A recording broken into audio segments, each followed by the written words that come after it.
साथियों, आज हम आपको बताएंगे कुछ ऐसी बात आरटीआई की जो कई व्यूअर्स ने बहुत लंबे समय से एक सवाल जो पूछा है उसका जवाब आप आज आप लोगों के लिए हम बहुत खोज करके और छानबीन करके उसका जवाब लेकर के आए हैं।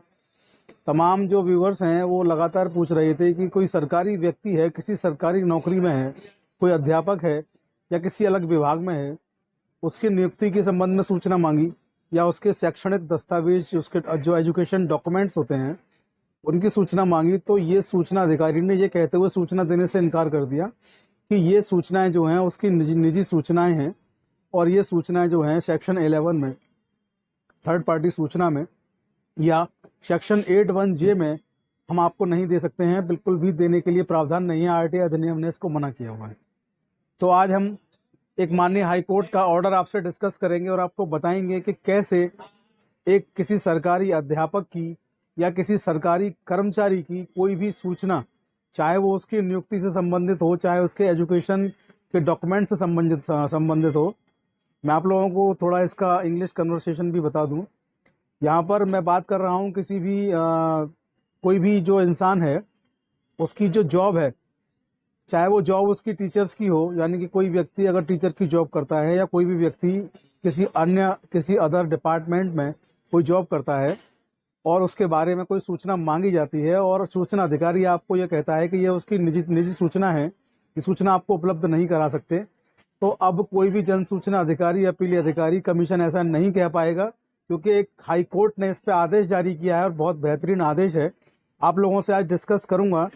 डिस्कस से पहले मैं प्रतीक चौधरी एडवोकेट आपका चौधरी लीगल एसोसिएट पर स्वागत, आपका वेलकम करता हूं। इसके साथ ही मैं आप लोगों से रिक्वेस्ट करता हूं नोटिफिकेशन का जो बेल है उसको आप लोग ऑल पर सेलेक्ट कर लें, जिससे कि हमारे वीडियो अपलोड हों तो उनका नोटिफिकेशन आपको तुरंत मिल पाए।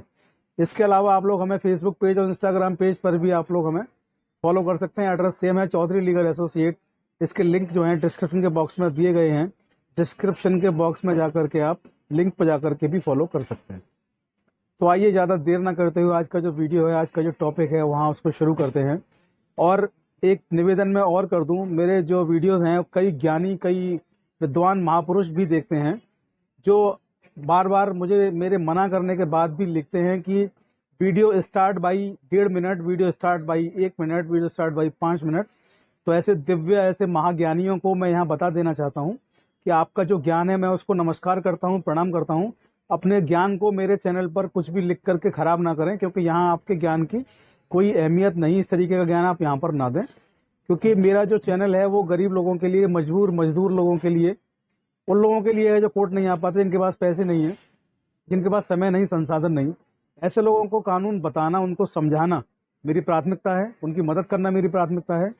और ऐसे लोगों को समझाने के लिए ये बताना भी पड़ता है कि मैं क्या बताने जा रहा हूँ। और आप जैसे बुद्धिमान लोग जो कमेंट कर देते हैं वो चाहते हैं कि मैं सीधे लो पॉइंट की बात करूं। तो मेरे जो सब्सक्राइबर हैं मैं उनको बता दूं कि मेरा मकसद है आप लोगों को सारी चीज़ों को समझाना, इसलिए कभी कभी थोड़ी देर भी हो जाती है। तो आइए, आज का जो वीडियो है वो ये है कि एक व्यक्ति ने एक अध्यापक के विरुद्ध सूचना अधिकार का इस्तेमाल किया, आवेदन किया और सूचना मांगी। संबंधित सूचना अधिकारी ने उस व्यक्ति को ये कहते हुए सूचना देने से इनकार कर दिया कि आपके द्वारा मांगी गई सूचनाएं third party information section 11 RTI act और सेक्शन 81J के तहत नहीं दी जा सकती हैं, क्योंकि आपने मांगा है कि व्यक्ति की नौकरी कब लगी, इसके नियुक्ति पत्र दें, शैक्षणिक दस्तावेज क्या हैं उनको उपलब्ध कराएं। तो ये आपको नहीं दिया जा सकता, क्योंकि ये उसकी निजता का जो है अधिकार है, उसकी निजता का हनन होगा।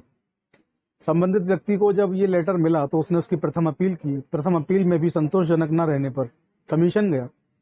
कमीशन ने भी सूचना अधिकारी का जो लेटर था उसी को सही बताते हुए कहा कि सूचनाएं आपको उपलब्ध नहीं कराई जा सकती हैं, क्योंकि कोई भी अध्यापक हो, सरकारी कर्मचारी हो, उसकी सूचना आपको नहीं दी जा सकती कि उसकी नियुक्ति कब हुई, उसका नियुक्ति पत्र आपको नहीं दे सकते, या उसके कोई शैक्षणिक दस्तावेज हैं, उसकी निजी गोपनीय जानकारी है, इसको भी आपको उपलब्ध नहीं करा सकते।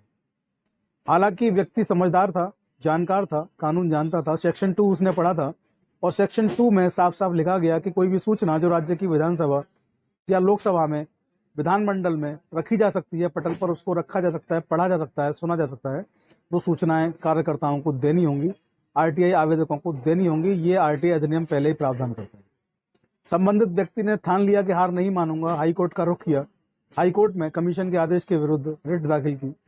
जब हाई कोर्ट में कमीशन के विरुद्ध रिट दाखिल हुई, हाई कोर्ट ने पक्ष और विपक्ष को सुना और पक्ष और विपक्ष को सुनने के बाद माननीय हाई कोर्ट ने इस केस में जो आदेश जारी किया वो निश्चित तौर पर सारे आरटीआई कार्यकर्ताओं के लिए एक संजीवनी बूटी का काम करता है। वो निश्चित तौर पर एक ऐसा आदेश है जो आवेदकों में, आरटीआई के आवेदकों में, सरकारी कर्मचारियों की जो सूचना लेना चाहते हैं उनमें जो निराशा भरी हुई है उनके लिए एक अमर ज्योति का वो काम करता है आदेश। मैं आपको बता देता हूँ इस कोर्ट ने इस मामले में आदेश क्या दिया। कोर्ट ने स्पष्ट शब्दों में इस मामले में कहा कि अध्यापक या सरकारी कर्मचारियों की नियुक्ति, उनके शैक्षणिक दस्तावेज संबंधी कोई भी सूचना अगर मांगी जाती है तो ये उनकी निजता नहीं, ये उनका निजता का अधिकार नहीं और ये उनकी निजता का हनन नहीं। सेक्शन 2H के अनुसार ये सभी सूचनाएं सूचना देने की श्रेणी में आती हैं और किसी भी अध्यापक या किसी भी सरकारी कर्मचारी की कोई भी सूचना अगर मांगी जाती है तो आरटीआई एक्ट के अनुसार उनको प्रदान किया जाना चाहिए। ऐसा न करने पर सूचना अधिकारी और अपीली अधिकारी पर जुर्माना भी लगाया जाना चाहिए कि आवेदक को उन्होंने परेशान किया। तो ये केस एक बहुत महत्वपूर्ण केस है, एक बहुत ही महत्वपूर्ण आज मैंने आपको केस डिस्कस किया है जो आपको निश्चित तौर पर ऊर्जा से भर देगा। इस केस का जो साइटेशन है, शीर्षक है, जो टाइटल है, आप लोगों को बता रहा हूँ, आप लोग नोट कर लें। इस केस का शीर्षक है सुरेंद्र सिंह बनाम उत्तर प्रदेश राज्य व अन्य, AIR 2009 का केस है, इलाहाबाद हाई कोर्ट का। बहुत ही महत्वपूर्ण, बहुत ही अच्छा। तो आज के वीडियो में इतना ही। आप लोग बने रहिए चौधरी लीगल एसोसिएट के साथ। जल्द होगी मुलाकात अगले वीडियो में। जय हिंद, जय भारत, नमस्कार।